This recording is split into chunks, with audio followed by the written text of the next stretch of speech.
बिस्मिल्लाहिर्रहमानिर्रहीम। अस्सलाम वालेकुम। मैं हूं बिलाल अहमद। उम्मीद है आप सब खैरियत से होंगे। इमरान खान को नाअहल करार दिया गया है इलेक्शन कमीशन ऑफ पाकिस्तान की जानिब से, लेकिन कहा जा रहा है कि इमरान खान के बड़े मुखालफिन हैं और सभी खुश होंगे, लेकिन अगर सबसे ज़्यादा अगर कोई खुशी का इजहार जिसने किया है तो वो मौलाना फजलुर रहमान है। और मौलाना फजलुर रहमान साहब का खुशी का इजहार बनता भी है, क्योंकि ज़ाहिर है कि इमरान खान वो सियासी शख्सियत हैं जिन्होंने सबसे ज़्यादा अगर डैमेज किया है, यानी कि नवाज शरीफ के बाद, शहबाज शरीफ के बाद, तो वो मौलाना फजलुर रहमान को किया है।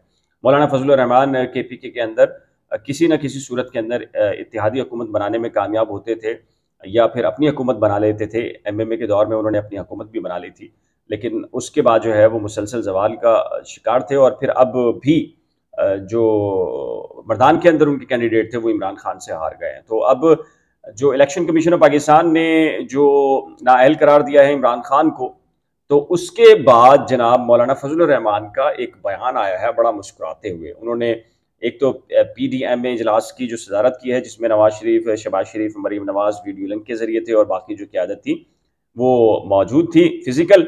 और मौलाना फजलुर रहमान ने ये कहा है कि जी आज बदतहजीबी का जो माइंड मास्टर है वो अंजाम को पहुंचा है, और आज साबित हुआ है कि वो सादिक था और ना ही अमीन।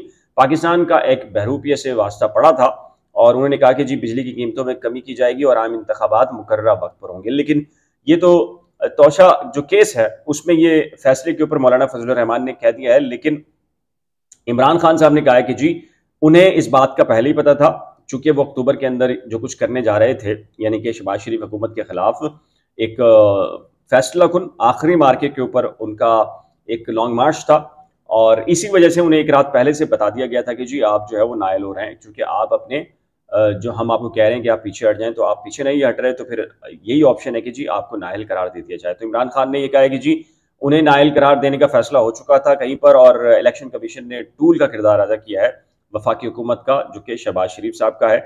और इस सिलसिले में अब जो अहम मामला ये कि जी इमरान खान की गिरफ्तारी का मामला भी है। साथ में इमरान खान ने ये कहा है कि जी ये ऐन मुमकिन तौर पर ये उनका आखिरी खिताब होगा जो अब से चंद लम्हात पहले किया गया है। उसकी बुनियादी वजह यह है कि इमरान खान की गिरफ्तारी और फिर इमरान खान को जो सियासत से माइनस करने का फॉर्मूला है, तो इमरान खान पीछे हटने के लिए तैयार नहीं है। ना वो बैरून मुल्क जा रहे हैं और ना ही उनकी तरफ से ऐसा कोई फैसला है जिसकी वजह से हार वो तस्लीम कर सकें। इस फैसले को जो इलेक्शन कमीशन ऑफ पाकिस्तान का 4 रुकनी बेंच था उसने मुतफिका फैसला दिया है तोशा केस में, तो इसको तो चैलेंज कर रहे हैं जी वो आला अदालतों के अंदर, और वो पाकिस्तान तहरीक इंसाफ पर उम्मीद है कि जी ये जैसे ही चैलेंज होगा तो उसके ऊपर स्टे ऑर्डर मिल जाएगा, इसलिए कि दोबारा इलेक्शन नहीं होंगे इमरान खान की नशिस्त के ऊपर जो खाली डी सीट करने का हुक्म दिया है। और इसके साथ ही जो 6 सीटों के ऊपर इमरान खान जीते हैं, तो इमरान खान डी सीट नहीं हो रहे। इमरान खान की पार्टी ये समझ रही है, अब पूरे मुल्क के अंदर कराची समेत जो लाहौर, इस्लामाबाद, रावलपिंडी, बहुत सारे शहरों के अंदर पाकिस्तान तहरीक इंसाफ ने अपनी कुव्वत का मुजाहरा किया है। इवन के कराची के अंदर इलेक्शन कमीशन ऑफिस के बाहर अभी धरना दिया है, धरना जारी भी है, और भरपूर तरीके से एहतजाज जो है वो पाकिस्तान तहरीक इंसाफ जो है वो कर रही है। तो अब देखना ये है कि जी एक तरफ KPK और पंजाब असम्बली की जो असम्बलियां हैं वो इमरान खान को कहा गया PTI की क़यादत की जानिब से कि वो असम्बलियों को तोड़ दिया जाए, ताकि उसके बाद तो फिर इलेक्शन कराने ही पड़ेंगे इनको। लेकिन इमरान खान है जी कि वो कह रहे हैं नहीं जी हार नहीं माननी है, लड़ना है इनसे, और आखिरी बॉल पर इमरान खान कह रहे हैं कि आखिरी गेंद तक जो है मैं फाइट करूंगा इनसे, और चूंकि ये सब एक साथ मिल गए हैं, लेकिन मैं पीछे हटने के लिए तैयार नहीं हूं। अब ये मामला इतना हद तक पहुंच गया है कि जी इमरान खान, चूंकि उनकी गिरफ्तारी की बातें चल रही हैं आज रात को भी या कल भी, और बड़ी अहम चीजें होने वाली हैं पूरे पाकिस्तान के अंदर, और इसी तनाजुर के अंदर FATF से पाकिस्तान ग्रे लिस्ट से भी निकल गया है। दूसरी तरफ आर्मी चीफ साहब ने कहा है कि जी वो 5 हफ्ते के बाद रिटायर्ड हो जाएंगे और वो मजीद तौसी नहीं ले रहे।